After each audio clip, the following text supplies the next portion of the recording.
Not your career, not your finances, not your productivity or your goals or your performance at work, your actual health, the whole picture, the parts you don't talk about, the parts you push past every morning before anyone else is awake, the parts you've quietly noticed changing but haven't said a word about to anyone.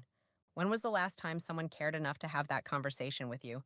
For most men, the honest answer is never, or at least not in a way that felt real, not in a way that came from someone who actually understood what they were looking at. Here's what's interesting about older women, the ones who have been through enough life to stop softening everything, the ones who have been close to men, fathers, brothers, partners, friends, and watched certain patterns play out over and over again until those patterns became impossible to ignore.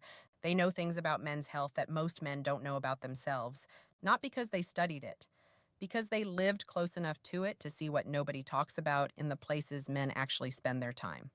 And today, that's exactly what we're getting into. No filters, no overcomplicated medical language, no list of things designed to make you feel bad about yourself.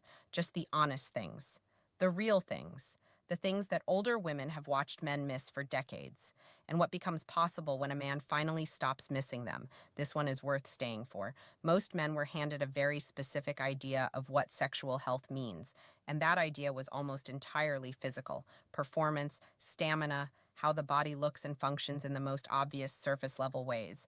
Nobody sat them down and explained the fuller picture. What older women understand, the ones who have been through enough relationships to see patterns clearly, is that the physical stuff is only one layer, and it's usually not even the most important layer. The way a man sleeps affects everything: the quality of his rest, how consistently he gets it, whether he's running on empty for months at a time and calling it normal. All of that shows up in his body in ways he might not immediately connect to sleep. The way he handles stress does the same thing. Stress doesn't stay in the mind. It moves through the entire body. It affects hormones. It affects energy. It affects how present a man is able to be in his own life and in his relationships. And then there's the emotional side, which most men were never even given language for. How a man feels about himself, whether he's carrying unresolved things he's never dealt with, whether he's genuinely connected to the people in his life or just going through the motions. All of that is sexual health, not just what happens in the most obvious physical sense. The men who figured this out, usually because someone in their life was honest enough to tell them, started approaching their well-being completely differently. They stopped treating their body like a machine that just needed fuel and rest. They started paying attention to the whole system, and the changes that followed weren't just physical. They were relational, emotional. They felt different in their own skin. That's what a complete picture of sexual health actually looks like. There's a connection that most men never make, and it costs them more than they realize. Stress and sexual health are not separate categories. They are directly biologically linked in ways that don't get talked about enough in spaces where men actually are. When a man is under chronic stress, not occasional stress, but the kind that lives in his body week after week, month after month, his body starts making decisions about what to prioritize. And intimacy, in the biological sense, is not at the top of that list. The body is too busy managing what it perceives as a constant low-level threat. Most men never connect those dots. They notice something feels off. Energy is lower than it used to be. The drive that used to feel effortless requires more effort. The presence that intimacy requires feels harder to access when the mind is still running through everything that needs to happen tomorrow. And instead of tracing it back to the stress, they internalize it as something being wrong with them, which adds another layer of pressure on top of everything else already there. Older women have watched this pattern play out in real time. They've been close to men who were carrying enormous amounts of stress silently because that's what they were taught to do. And they've seen how that silence slowly affected every area of those men's lives, including the most intimate ones. The silence is the problem as much as the stress itself, because stress that gets acknowledged and managed has somewhere to go. Stress that gets pushed down and ignored just keeps accumulating. It shows up in the body eventually. Always. The body doesn't forget what the mind refuses to process. Learning to recognize stress as a direct factor in sexual health isn't weakness. It's the kind of self-awareness that changes everything when a man finally allows himself to have it. There is a skill that almost nobody teaches men, and the absence of it quietly damages more relationships and more health outcomes than most people ever trace back to this one missing thing. The skill is communication, specifically being able to talk openly about what is happening in your intimate life, not just when something is wrong, not just when things have gotten bad enough that a conversation is unavoidable, but as a regular, normal, ongoing part of how a man shows up in his relationships and in his relationship with himself. Most men were never taught this. The environment they grew up in didn't model it. The friendships they had didn't practice it. The culture around masculinity actively discouraged it by treating emotional openness as something closer to weakness than strength. So they learned to stay quiet, to push through, to figure things out alone or not figure them out at all. And that silence has a cost that shows up in very specific ways. When a man can't communicate about what he needs in his intimate life, those needs don't disappear. They go underground. They come out sideways as frustration, as disconnection, as a slow erosion of closeness in relationships that used to feel natural. When he can't talk about what isn't working, physically, emotionally, in terms of what he wants or what he's experiencing, small things become big things. Things that could have been addressed in an honest 10-minute conversation turn into patterns that take years to untangle. Older women who have been through enough relationships know this from experience. They've been close to men who never learned to communicate about these things, and they've watched what that silence built over time. They've also seen the difference a single honest conversation can make. How much shifts when a man stops managing and starts speaking? That difference is not small. It changes the entire shape of a relationship. The body talks. It has been talking the whole time.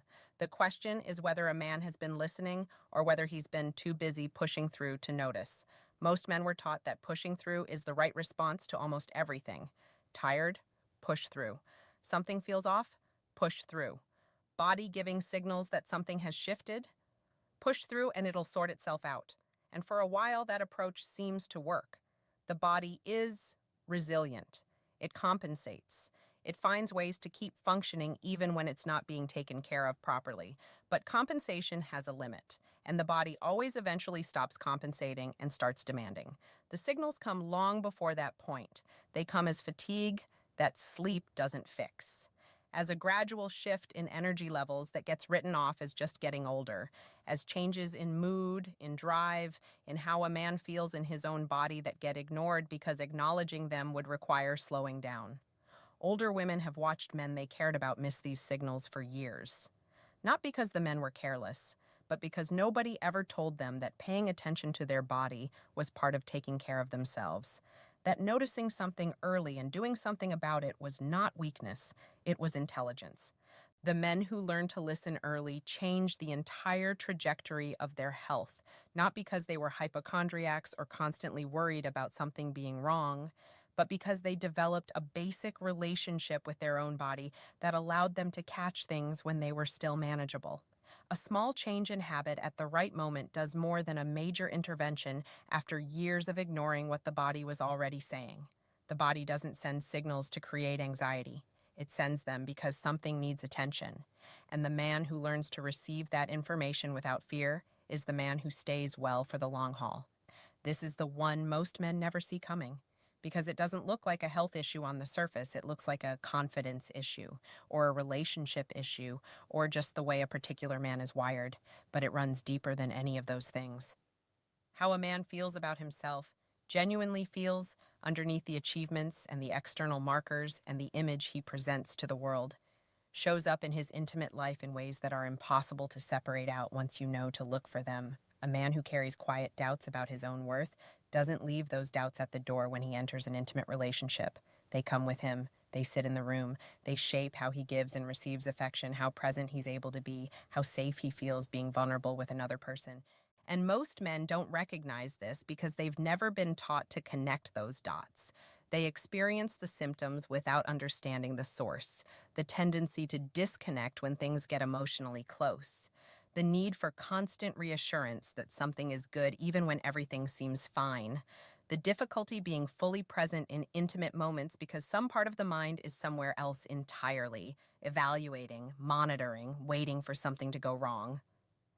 All of that traces back to how a man sees himself at his core. Older women recognize this pattern because they've been close enough to it to understand what's actually underneath it. They've sat with men who were impressive by every external measure and still showed up in their most intimate moments from a place of quiet insufficiency. And they understood, because experience teaches what theory never quite can, that no relationship, no achievement, no external validation ever fills that space. The only thing that actually shifts it is the work a man does on his own relationship with himself. Quietly, honestly, without an audience. This is the one most men never see coming because it doesn't look like a health issue on the surface. It looks like a confidence issue or a relationship issue or just the way a particular man is wired. But it runs deeper than any of those things. How a man feels about himself, genuinely feels, underneath the achievements and the external markers and the image he presents to the world, shows up in his intimate life in ways that are impossible to separate out once you know to look for them. A man who carries quiet doubts about his own worth doesn't leave those doubts at the door when he enters an intimate relationship. They come with him. They sit in the room. They shape how he gives and receives affection, how present he's able to be, how safe he feels being vulnerable with another person. And most men don't recognize this because they've never been taught to connect those dots. They experience the symptoms without understanding the source. The tendency to disconnect when things get emotionally close. The need for constant reassurance that something is good even when everything seems fine. The difficulty being fully present in intimate moments because some part of the mind is somewhere else entirely, evaluating, monitoring, waiting for something to go wrong. All of that traces back to how a man sees himself at his core. Older women recognize this pattern because they've been close enough to it to understand what's actually underneath it.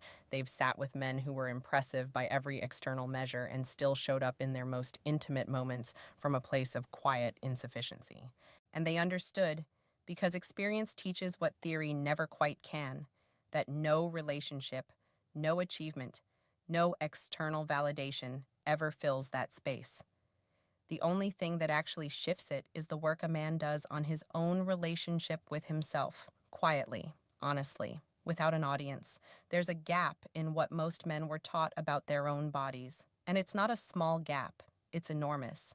And it sits right at the center of why so many men find themselves confused, unprepared, or quietly struggling with things they have no framework for understanding.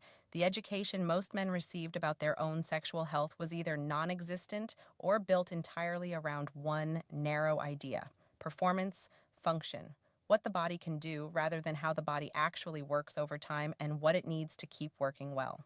Nobody talked about hormonal changes. Nobody explained that testosterone levels shift gradually over the years in ways that are completely normal but feel deeply disorienting when you have no context for what's happening. Nobody told them that these changes affect mood, energy, drive, and emotional regulation in ways that show up in every area of life, not just the most obvious physical ones. Nobody talked about rest as a biological necessity rather than a luxury. Most men grew up in environments where pushing through exhaustion was treated as a badge of honor, where sleeping less and doing more was admired. Nobody connected the dots between chronic sleep deprivation and what it does to hormones, to mood, to the body's ability to function the way a man wants it to. Nobody talked about how the way a man eats, moves, and manages his daily stress has a direct line to his intimate well-being, not in a vague general health kind of way, in a specific biological, this is actually how your body works kind of way. Older women noticed these gaps because they were close enough to see the consequences of them. They watched men navigate changes in their bodies with no map and no language for what was happening. The information was always available. It just never found its way to the people who needed it most. This is the part that most men need to hear the most, and it's also the part that's hardest to believe when you've been carrying something for a long time. It is not too late. Not too late to start paying attention to your body. Not too late to address the things you've been pushing past. Not too late to have the conversations you've been avoiding. Not too late to build a relationship with your own health that actually reflects how much your life is worth to you. Most men operate under a quiet assumption that change has a window, that there's a point past which the damage is done and the patterns are set, and the best you can do is manage what's already there. That assumption is wrong. and it keeps men stuck in situations that were actually changeable all along. Older women who have watched men make real shifts later in life will tell you the same thing every time. The men who decided to change, even when it felt late, even when the habits were deeply ingrained, even when they weren't sure where to start. Those men got their lives back in ways they didn't think were still available to them. The body responds to being taken care of. Not immediately, always, not dramatically overnight, but consistently, honestly, over time, it responds. The relationship responds too.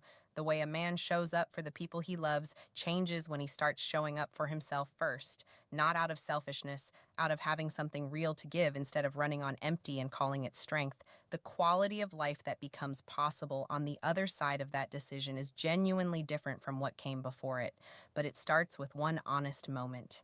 A man looking at where he actually is, not where he wishes he was or pretends to be, and deciding that he's worth the effort of changing it. That moment is available right now. Not someday, right now. Here's the conclusion for this speech. So let's bring everything together. We've covered a lot of ground today, and all of it was pointing at the same thing from different directions. Your health, all of it, not just the physical parts, is connected. The stress you carry and don't talk about connects to your body. The way you feel about yourself connects to how you show up in your most intimate moments. The signals your body has been sending that you've been pushing past, those connect to where you end up 5 and 10 years from now. Nothing is separate. That's the thing most men were never told, that the silent carrying, the pushing through, the performing strength while quietly falling apart underneath, all of it has a cost. And that cost shows up eventually whether you planned for it or not. But here's what's equally true. Every single thing we talked about today is something you can actually do something about. Not perfectly, not all at once, but honestly and consistently over time in a way that genuinely changes things. You can start listening to your body instead of overriding it. You can start having the conversations you've been avoiding. You can start looking at how you actually feel about yourself instead of managing how that looks to everyone else. You can start treating rest and stress and emotional honesty as part of your health rather than separate from it. The older woman in your life, whether that's someone you know personally or just the collective wisdom of women who have watched men they loved navigate all of this, she's not telling you these things to criticize you. She's telling you because she's seen what becomes possible when a man finally decides to take himself seriously.